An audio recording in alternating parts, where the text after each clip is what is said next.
quart of oil looks like nothing more than slippery yellow liquid. Yet it's engineered to survive temperatures that would boil water and freeze a lake at the same time. Conventional oil comes straight from the ground, but synthetic oil is often built from a gas most people have never even heard of. Race car engines run this same fluid at over 250 degrees Fahrenheit for hours without breaking down, and it still pours smoothly on a sub-zero morning.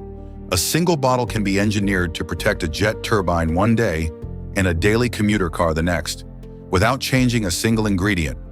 And somehow this fluid can outlast conventional oil by 3 times its lifespan, while starting from a material that isn't even oil at all. That shouldn't be possible from something that starts as raw crude, or sometimes doesn't start as crude at all. So how do chemists take a handful of simple molecules and rebuild them, one bond at a time, into a fluid precise enough to protect a jet engine? Let's pull back the curtain and see how it's actually made. Most drivers pour this into their engine every few thousand miles without a second thought. But synthetic oil isn't simply cleaner conventional oil. In many cases, it isn't refined from crude at all. It's assembled, molecule by molecule, in a chemical plant, engineered to do a job that nature never quite got right. It starts, strangely enough, with natural gas. Deep inside a petrochemical plant, methane is broken down and rebuilt into a chain of carbon and hydrogen atoms called a base oil, most commonly through a process called gas-to-liquid, or GTL synthesis. In other plants, the starting point is crude oil that's been broken down so completely that almost nothing of its original structure remains. Either way, the goal is the same: strip a material down to its rawest chemical form so it can be reconstructed from scratch, with none of the impurities or inconsistencies that occur naturally in crude. Not every synthetic base oil is built the same way either. Some plants use a different starting point entirely. A chemical called ethylene, derived from natural gas or oil, which is polymerized into a class of molecules called PAOs, or polyalpha olefins. Whichever route a plant chooses, the underlying philosophy is identical. Instead of hoping crude oil naturally contains the right molecules, engineers build the exact molecules they want, one reaction at a time. This idea isn't new. Chemists first began experimenting with synthetic lubricants nearly a century ago, when engineers realized that jet engines and high-performance machinery were pushing conventional oil past its limits. Crude-derived oil simply wasn't consistent enough. Every barrel varied slightly depending on where it came from, which meant every batch of refined oil carried its own unpredictable mix of molecule shapes and sizes. For a machine spinning tens of thousands of times a minute, that unpredictability could be the difference between smooth operation and catastrophic failure. Synthetic oil was the answer. Remove the guesswork by manufacturing the molecule itself. Inside a reactor, carbon monoxide and hydrogen gas are combined over a metal catalyst, often cobalt or iron, in a reaction run at roughly 350 to 430 degrees Fahrenheit and under intense pressure. This is called the Fischer-Tropsch process, and it stitches short gas molecules into long, waxy hydrocarbon chains. At this stage, the material looks nothing like oil. It resembles paraffin wax. That wax is then fed into a second reactor and blasted with hydrogen at high pressure. This step, called hydrocracking, breaks the long wax chains down into shorter, uniform segments. A related step, isomerization, rearranges the atoms within each molecule, bending straight chains into branched structures. This single step is what separates synthetic oil from conventional oil. Branched molecules flow more consistently across a much wider temperature range than the tangled, irregular molecules found in crude-derived oil. The reshaped molecules are heated and separated by boiling point in a distillation column, sorting them into precise viscosity grades. The numbers you see on the bottle, like 5W30. Every molecule exiting this stage is nearly identical in size and shape, something crude oil can never fully achieve, no matter how heavily it's refined. To understand why that consistency matters, it helps to picture what's happening at a microscopic level. Conventional crude oil contains a chaotic mix of molecule shapes, some short, some long, some tangled, some straight, because it formed naturally over millions of years under unpredictable geological conditions.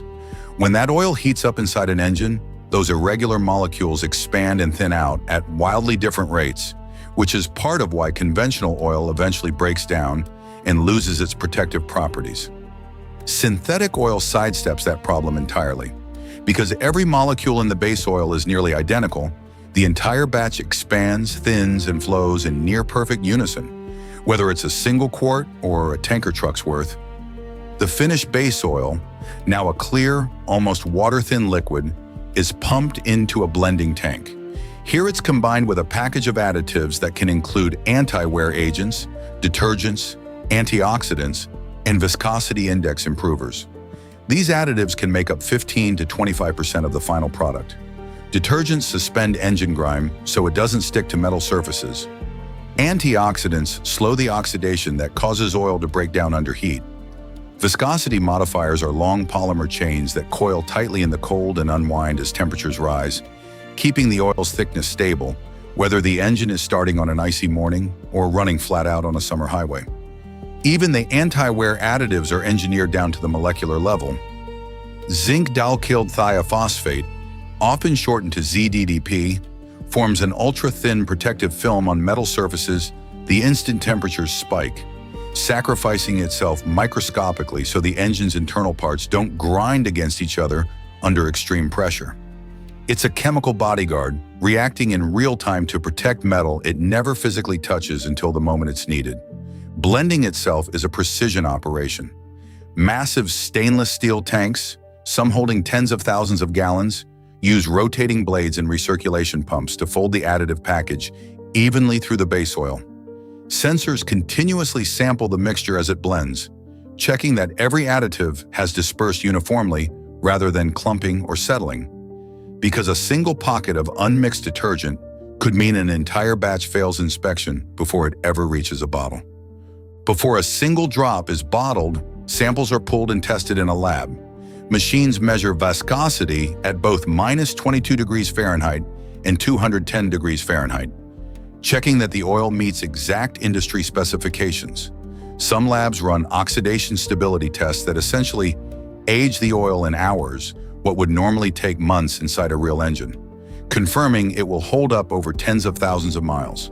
The testing doesn't stop at the chemistry bench. Batches are run through simulated engine cycles on test rigs that mimic real-world driving, cold starts, highway cruising, stop-and-go traffic, and towing loads, all compressed into an accelerated schedule.